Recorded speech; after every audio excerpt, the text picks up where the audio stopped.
नमस्कार। प्रादेशिक समाचार के साथ मैं पूनम किरकेट्टा। पहले मुख्य समाचार। चुनाव आयोग ने विधानसभा चुनाव के दौरान गैर सरकारी संगठनों, स्वयं सहायता समूहों और संस्थानों को चुनाव कार्यों से अलग रखने का दिया निर्देश। भारतीय जनता पार्टी ने झारखंड विधानसभा चुनाव में अधिकृत उम्मीदवारों के खिलाफ निर्दलीय चुनाव लड़ रहे 30 नेताओं को पार्टी से किया निष्कासित। झामुमो ने भी 7 सदस्यों को निकाला। पूरे प्रदेश में विधानसभा चुनाव की घोषणा के बाद से अब तक जांच अभियान के दौरान 1 अरब 51 करोड़ रुपए से ज्यादा की अवैध सामग्री और नकद जब्त। पहले चरण के विधानसभा चुनाव के लिए प्रचार जोरों पर। इंडिया गठबंधन ने 7 सूत्री चुनाव घोषणा पत्र किया जारी। भाजपा ने बताया झूठ का पुलिंदा। और सीबीआई ने अवैध खनन मामले में रांची, साहिबगंज और गुमला में 17 ठिकानों पर की छापेमारी। 60 लाख रुपए नकद और 1 किलो सोना बरामद। और अब समाचार विस्तार से। चुनाव आयोग ने विधानसभा चुनाव के दौरान गैर सरकारी संगठनों, स्वयं सहायता समूहों और संस्थानों के चुनाव संबंधी कार्यों में हिस्सा लेने पर रोक लगा दी है। आयोग ने इस संबंध में सभी जिला चुनाव अधिकारियों को निर्देश जारी किया है। मुख्य चुनाव अधिकारी के रवि कुमार ने कहा कि पहले चरण के मतदान के लिए मतदाता पर्चियां इस महीने की 8 तारीख तक वितरित की जाएंगी। असेंबली कॉन्स्टिट्यूंसी में मतदाता पर्ची का डिस्ट्रीब्यूशन का कार्यक्रम चल रहा है। वो मतदाता पर्ची एक महत्वपूर्ण दस्तावेज है, मतलब एक बहुत बड़ा स्वीप एक्टिविटी है। उसका माध्यम से हम लोग प्रत्येक वोटर का हम लोग सूचित करता है। उसमें फेज 1 का असेंबली कॉन्स्टिट्यूंसी में नवंबर 7-8 तक कंप्लीट करना है। इसमें कहां पर भी किसी क्षेत्र में आपका मतदाता पर्ची अभी तक वितरण नहीं हुई तो कैंडिडेट आपका आरओ एआरओ से संपर्क कर ले, ताकि समय रहते हुए उसका डिस्ट्रीब्यूशन करते हुए हम लोग एएसडी सूची का बना सकते हैं। श्री कुमार ने यह भी बताया कि विधानसभा चुनाव की घोषणा के बाद से राज्य के विभिन्न हिस्सों से तलाशी अभियान में 1 अरब 51 करोड़ रुपए से ज्यादा की अवैध सामग्री और नकदी जब्त की गई है। इधर विधानसभा चुनाव को देखते हुए राज्य भर में जांच अभियान तेज कर दिया गया है। इस कड़ी में पुलिस ने रांची के वाईबीएन विश्वविद्यालय के चेयरमैन रामजी यादव के घर समेत 5 ठिकानों पर छापेमारी की। छापेमारी में करीब 68 लाख रुपए कैश और आधा किलोग्राम से ज्यादा सोना समेत कई कीमती वस्तुएं बरामद की गई हैं। भारतीय जनता पार्टी ने झारखंड विधानसभा चुनाव में अधिकृत उम्मीदवारों के खिलाफ निर्दलीय के रूप में चुनाव लड़ रहे 30 नेताओं को पार्टी से निष्कासित कर दिया है। भाजपा के प्रदेश अध्यक्ष बाबूलाल मरांडी ने कहा कि इन भाजपा नेताओं को नामांकन पत्र दाखिल करने और पार्टी के अधिकृत उम्मीदवारों के खिलाफ चुनाव लड़ने के कारण 6 वर्ष के लिए निष्कासित किया गया है। इधर झामुमो ने भी 5 जिलों के कुल 7 सदस्यों को 6 साल के लिए पार्टी से निष्कासित कर दिया है। जिन सदस्यों को निष्कासित किया गया है वे धनबाद, खूंटी, सिमडेगा, रांची और पलामू के हैं। झारखंड में विधानसभा चुनाव प्रचार जोरों पर है। एनडीए और इंडिया गठबंधन दोनों के नेता अपनी पार्टी के उम्मीदवारों के पक्ष में मतदाताओं को लुभाने की कोशिश कर रहे हैं। इस बीच इंडिया गठबंधन ने अपना 7 सूत्री चुनाव घोषणा पत्र जारी किया है। कांग्रेस अध्यक्ष मल्लिकार्जुन खड़गे ने झारखंड मुक्ति मोर्चा के कार्यकारी अध्यक्ष हेमंत सोरेन, राष्ट्रीय जनता दल के नेता जयप्रकाश नारायण यादव और सीपीआई एमएल के नेता शुभेंदु सेन की उपस्थिति में घोषणा पत्र जारी किया। इस मौके पर श्री खड़गे ने कहा कि साझा घोषणा पत्र में सभी वर्गों का ख्याल रखा गया है।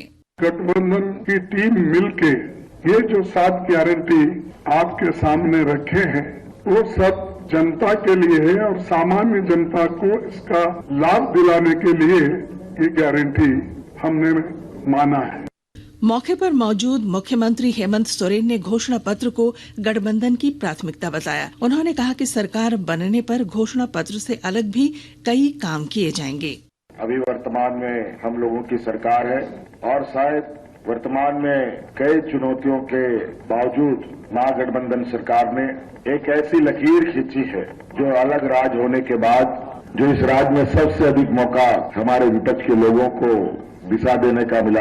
भाजपा के प्रदेश कार्यकारी अध्यक्ष रविंद्र राय ने इंडिया गठबंधन के साझा घोषणा पत्र को झूठ का पुलिंदा बताया है। श्री राय ने कहा कि हेमंत सरकार को पहले पिछले चुनाव में किए गए वादे पूरे करने चाहिए। इनके घोषणा पत्र को झारखंड की जनता गंभीरता से अब कभी नहीं लेगी, क्योंकि उनको यदि पूरा करना है, पहले अपने 2019 में जो उन्होंने घोषणा पत्र दिया था, जो वादा किया था कसम खाकर, पहले वो भी सामने रख दें कि हमने किस किस पर कसमें खाई और हमने यदि पूरा नहीं किया तो उसके लिए हम माफी चाहते हैं। तो वास्तव में जो गठबंधन, चाहे वो जेएमएम हो, कांग्रेस हो, ये झूठे वादे करने के एक्सपर्ट हैं। इस बीच कांग्रेस के चुनाव प्रभारी गुलाम अहमद मीर ने कहा है कि इंडिया गठबंधन जो कहता है उसे पूरा करता है। उन्होंने कहा कि झारखंड में सरकार बनते ही एक एक कर सभी वादे पूरे किए जाएंगे।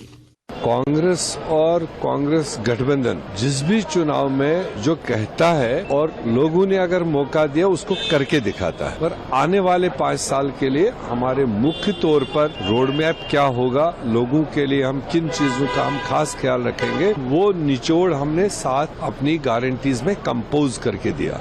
आकाशवाणी के ताजा तरीन समाचारों के लिए आप हमारी वेबसाइट news.air.gov.in पर लॉग ऑन कर सकते हैं। ताजा समाचार X handle @AIR news alerts और Facebook page All India Radio news पर भी उपलब्ध है। आप प्रादेशिक समाचार एकांश के एक्स हैंडल @AIR न्यूज_रांची और फेसबुक, इंस्टाग्राम पेज तथा YouTube channel AIR news Ranchi पर भी हमारे बुलेटिन सुन सकते हैं। प्रादेशिक समाचार आप आकाशवाणी रांची से सुन रहे हैं। झारखंड विधानसभा चुनाव के राजनीतिक परिदृश्य पर आकाशवाणी समाचार की विशेष श्रृंखला में आज बात होगी पलामू जिले की, जहां पहले चरण में 13 नवंबर को मतदान होना है। पेश है हमारे संवाददाता की एक रिपोर्ट। पलामू जिले की सभी 5 विधानसभा सीटों हुसैनाबाद, डाल्टनगंज, छतरपुर, पांकी और विश्रामपुर के लिए पहले चरण में 13 नवंबर को वोट डाले जाएंगे। बात हुसैनाबाद विधानसभा क्षेत्र की करें, यहाँ मुख्य मुकाबला एनसीपी से भाजपा में आए कमलेश कुमार सिंह और राष्ट्रीय जनता दल के प्रदेश अध्यक्ष संजय कुमार सिंह यादव के बीच है। उधर विश्रामपुर विधानसभा क्षेत्र में भाजपा ने पूर्व मंत्री रामचंद्र चंद्रवंशी को अपना उम्मीदवार बनाया है। इस सीट पर कांग्रेस और राजद दोनों ने अपने अपने प्रत्याशी उतारे हैं। कांग्रेस ने जहां सुधीर चंद्रवंशी को प्रत्याशी बनाया है, वहीं राजद ने नरेश सिंह को चुनाव मैदान में उतारा है। समाजवादी पार्टी की प्रत्याशी अंजू सिंह भी हार जीत के समीकरण को प्रभावित कर सकती हैं। छतरपुर विधानसभा क्षेत्र में भी कांग्रेस और राजद के बीच दोस्ताना संघर्ष है। कांग्रेस ने पूर्व मंत्री राधा कृष्ण किशोर को उम्मीदवार बनाया है, जबकि राजद ने विजय कुमार को अपना प्रत्याशी बनाया है। इन दोनों का मुकाबला भाजपा की पुष्पा देवी से है। इधर डाल्टनगंज विधानसभा क्षेत्र में भाजपा ने पिछले 2 बार से विधायक रहे आलोक चौरसिया पर फिर से भरोसा जताया है, जबकि कांग्रेस ने केएन त्रिपाठी को प्रत्याशी बनाया है। इस सीट से निर्दलीय दिलीप सिंह नामधारी भी चुनाव मैदान में है, जो झारखंड के पहले स्पीकर और डाल्टनगंज विधानसभा क्षेत्र का 25 वर्षों तक प्रतिनिधित्व कर चुके इंदर सिंह नामधारी के पुत्र हैं। बात पांकी की करें तो यहाँ मुख्य मुकाबला भाजपा के डॉक्टर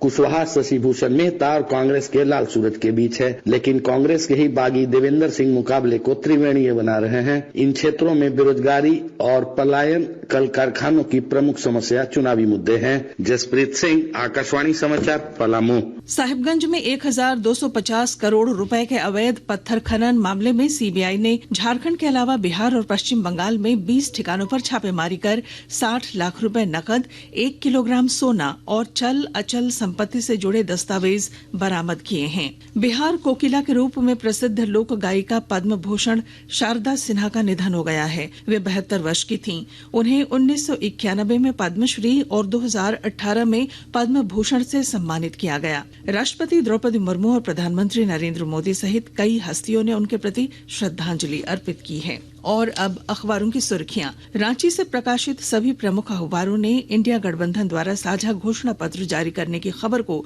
प्रमुखता दी है। प्रभात खबर ने लिखा है, 1 वोट 7 गारंटी। इंडिया गठबंधन ने विधानसभा चुनाव को लेकर जारी किया घोषणा पत्र। हिंदुस्तान की सुर्खी है, रांची में हेमंत खड़गे, जयप्रकाश और शुभेंदु ने जारी किया साझा न्याय पत्र। दैनिक भास्कर लिखता है, भोजपुरी गायिका शारदा सिन्हा का दिल्ली एम्स में निधन। छठी मैया में मिल गई छठ गीतों की साम्राज्ञी शारदा। और अब अंत में मुख्य समाचार एक बार फिर। चुनाव आयोग ने विधानसभा चुनाव के दौरान गैर सरकारी संगठनों, स्वयं सहायता समूहों और संस्थानों को चुनाव कार्यों से अलग रखने का दिया निर्देश। भारतीय जनता पार्टी ने झारखंड विधानसभा चुनाव में अधिकृत उम्मीदवारों के खिलाफ निर्दलीय चुनाव लड़ रहे 30 नेताओं को पार्टी से किया निष्कासित। झामुमो ने भी 7 सदस्यों को निकाला। पूरे प्रदेश में विधानसभा चुनाव की घोषणा के बाद से अब तक जांच अभियान के दौरान 1 अरब 51 करोड़ रुपए से ज्यादा की अवैध सामग्री और नकद जब्त। पहले चरण के विधानसभा चुनाव के लिए प्रचार जोरों पर। इंडिया गठबंधन ने 7 सूत्री चुनाव घोषणा पत्र किया जारी। भाजपा ने बताया झूठ का पुलिंदा। और सीबीआई ने अवैध खनन मामले में रांची, साहिबगंज और गुमला में 17 ठिकानों पर की छापेमारी। 60 लाख रुपए नकद और 1 किलो सोना बरामद। और इसके साथ ही आकाशवाणी रांची से प्रादेशिक समाचार का ये बुलेटिन समाप्त हुआ। नमस्कार।